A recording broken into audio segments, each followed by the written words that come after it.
Hey everybody, and welcome to week 11 of class. This week we are going to finish up our 3-week assessment of the World War II period. This week's content is going to be a bit depressing and a bit saddening because what we are going to be assessing are two major events that occurred during this time.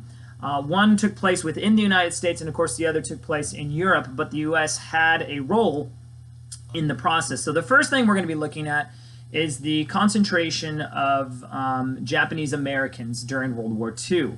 What you're going to find is that following the attack upon Pearl Harbor, the United States, with a lot of racial tension and xenophobia and fear, ultimately will place Japanese Americans into 10 concentration camps throughout the United States. Now, this event has more popularly been described as the internment of the Japanese.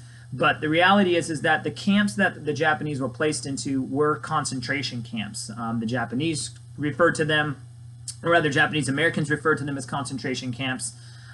Historians have referred to them as concentration camps, and even contemporary Japanese American organizations, including the Japanese American National Museum in Los Angeles, refers to these as concentration camps. And so that's what they rightly are.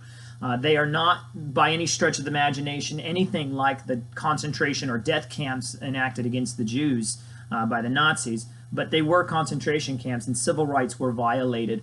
And I'm going to be talking about this particular event and try to help us explain and understand why it had to happen and boil it down to this in a nutshell. The reason why they were placed into camps is because they had to face the enemy. And many people, particularly in California, there had been a long history of anti-Asian sentiment, much in the way that Southerners had anti-black sentiment, so that kind of sentiment was very true in California against Asians, and ultimately it boiled over into this event. So that's one of the things we're going to look at. The other is going to be America's or the United States' response to increasing anti-Semitism against Jews by the Nazis, and then eventually the Holocaust, which gets underway in 1941-1942.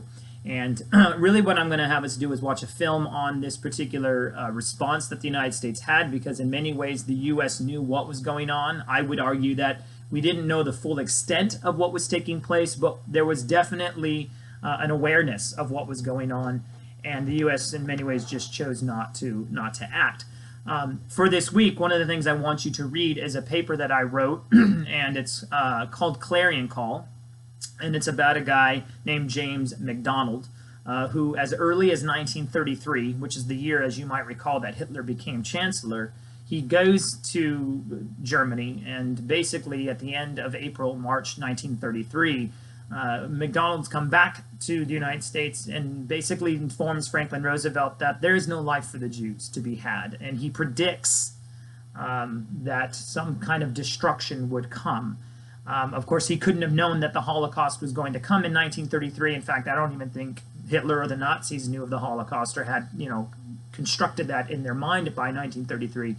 But reports of anti-Semitism and then eventually reports of the Holocaust do make their way into the United States. And what the U.S. does, particularly at the State Department, is they put roadblocks in the way for Jews to be able to come into the United States, deliberately prolong issuing of visas. In fact, at one point, Franklin Roosevelt will write on a memo that he's received about information to take no action. And by the time that the United States finally does create the War Refugee Board in 1944, it's really too late to get much done. So we're going to be assessing these two periods of history this week, and then next week we'll dive into something completely different, but that's what we got now.